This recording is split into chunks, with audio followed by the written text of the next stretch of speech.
大家早安，现在是6月23号，然后现在是半夜3点钟，刚刚手机的那个警报声又突然响了，所以我们就下来躲防空洞。本来想说今天晚上应该可以就是不被打断，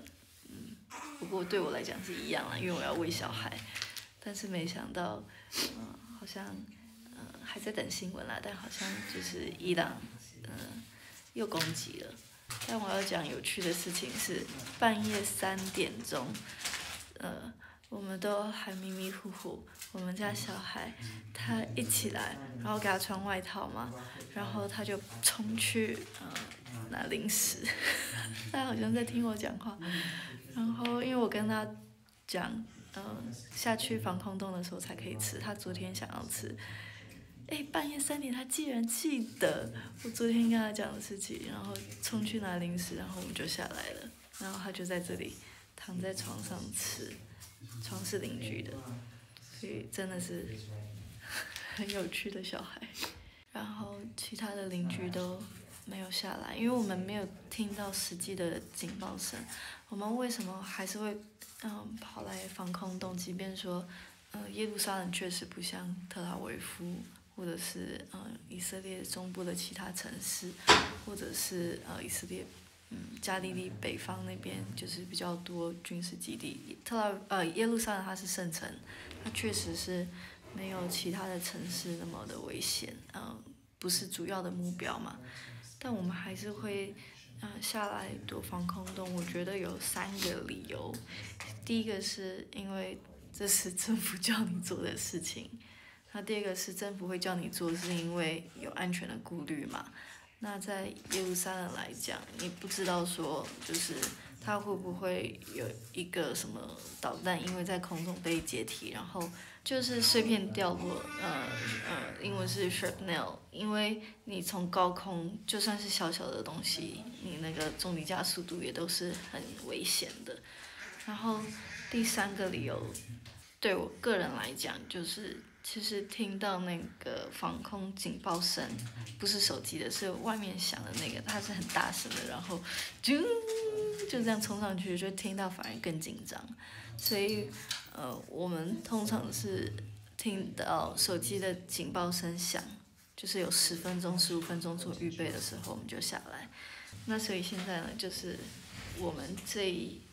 楼的邻居都没有下来。那所以我们确实没有像特拉维夫的人跑那么多次，我们耶路撒冷确实是比较少，一天就是像昨天就1次啊，那今天再看咯。然后呢，如果你们有一天来以色列，不是现在，然后会担心说会不会有这种防空警报的话，你可以下载2个手机的 app， 其实下载1个就够了。有2种可以下载，一个是 Red Alert， 另外一个是 Home Front Command。那这2个的话，你一定要在以色列才能下载，可能开 VPN 也是可以下载啦。那你下载后，然后你就是手机定位，它就会帮你选择你的城市了。这样子你就可以知道导弹射来了，然后有10到15分钟的时间。结束了。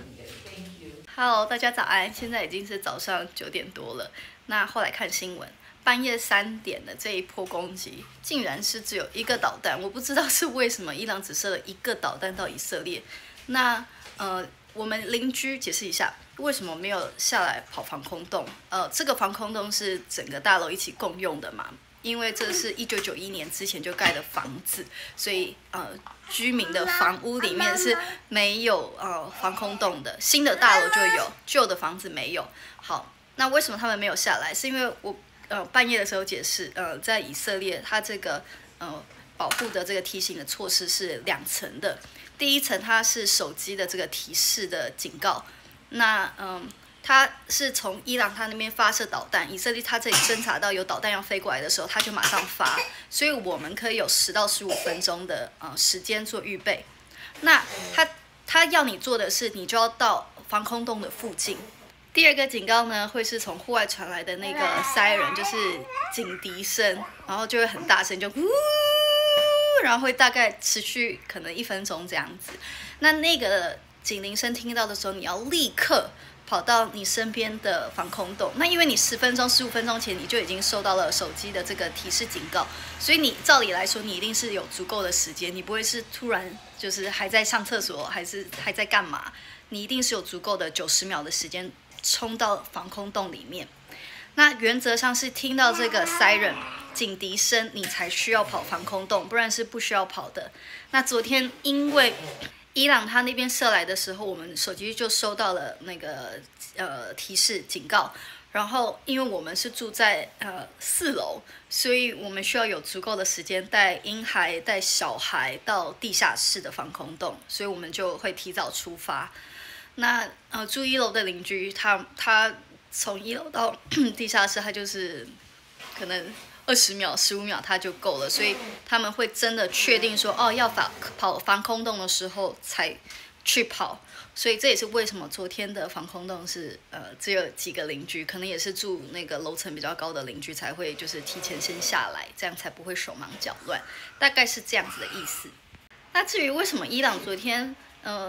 只剩下1枚的导弹发射到以色列，我是不知道。如果有人知道的话，也欢迎留言。那所以昨天晚上邻居们没有下来，并不是因为他们不在乎自己的生命安全，而是因为警笛声后来没有响，只是我们因为已经到了防空洞里面，我们不知道。那最后再补充一下，伊朗它在1979年经历了伊斯兰革命以后，从2000年开始就透过黎巴嫩真主党做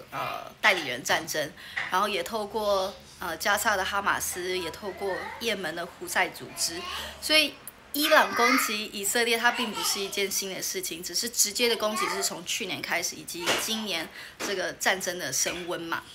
那如果看历史的话，加萨他哈马斯射来的火箭炮，确实有打到耶路撒冷过，但是都被拦截。然后也门胡塞也有射向耶路撒冷过，不是市中心就是郊区的部分，然后也是被拦截过。就是射到耶路撒冷是一定会拦截啦。那拦截的话，因为它会掉下来有碎片，所以还是要跑防空洞，大概是这个概念。以色列不可能是会让恐怖组织或者伊朗来真的打到耶路撒冷，这大概是很难想象的事情。但是你没有办法不保证碎片，不掉落在有人居住的地方。那我是没有亲眼看见，但是我有听说过，就是我们住的这一区前几天也有碎片掉下来，但我没有看到，然后我也没有看到照片，我只是听说而已。所以就是什么事情就是都有可能发生，因为它被打下来，它碎片它可以到处掉啊。那之前伊朗他透过也门的胡塞组织来打以色列的时候，耶路撒冷他响了警笛声。我们家小孩他在他的 preschool 就是幼稚园也一样是要跑防空洞啊。那他的幼稚园也是有穆斯林、有基督徒、有犹太人，那也是一样，大家都要跑。所以并不是说伊朗他现在因为以色列他先发制人去打伊朗的核设施，然后伊朗反击，然后战争才刚开始，没有。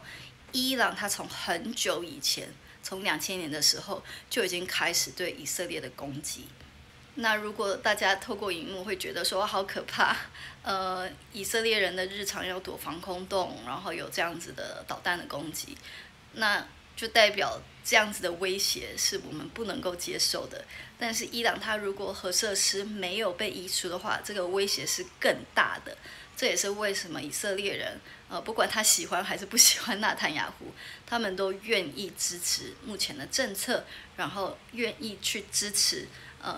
以色列去攻击伊朗的这一个行动。现在10点多，刚刚手机的警示声又响了。Kenny 在通知老人家邻居，因为他好像没有手机的警铃声，我也不是很清楚。我印象中就是之前是手机也会有简讯，就是不是那种传到手机号码里面，是传到手机的那一种。然后后来就是 App。我们的这个楼下邻居，因为他是老人家，我不知道他几岁，但是他没有力气跑到地下室，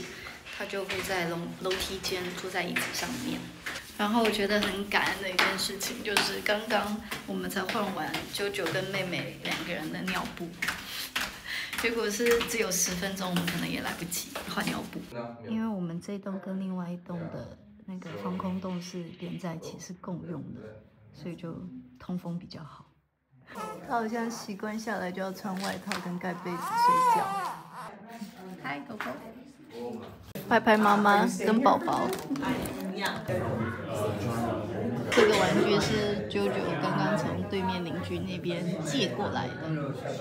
然后我妈基本上就是在防空洞的时间也是继续的写圣经教材所以如果你们还没有追踪圣经百会这个频道的话，可以过去追踪，它每个礼拜更新3次，超厉害。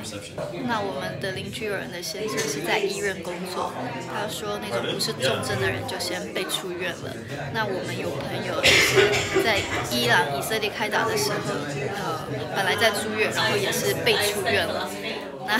所以我是很感恩啦，因为我的小孩38周出生，然后我是真的住院到可以出院的时候出院，所以就是如果是按照预产期出生的话，我可能或者是晚一点，晚1周出生的话，那我现在是可能是带着伤口，然后抱着宝宝，然后下来会很辛苦，会很痛，而且如果没有就是在住院医院住满的话，其实对身体的恢复也是比较困难，所以我是很感恩，就是他是在最好的时间来到这个世界上，然后我的身体状况也是。他对防空洞的印象就是下来可以吃零食，然后会有很多人一起讲话，然后可以看邻居啊，可以看小孩啊，可以看狗啊。那今天伊朗对以色列的第2次攻击现在刚刚结束，然后回家了，但是我老公还在防空洞跟邻居聊天，还有很多的邻居就是可能聊得正开心，所以即便说可以回家了，他们还是坐在防空洞里面聊天，还蛮有趣的。那今天的记录呢就先到这里，不知道下午还会不会再去跑防空洞，但我就先把影片剪接一下，然后分享给大家。如果有什么事情的话再做更新咯。大家拜拜。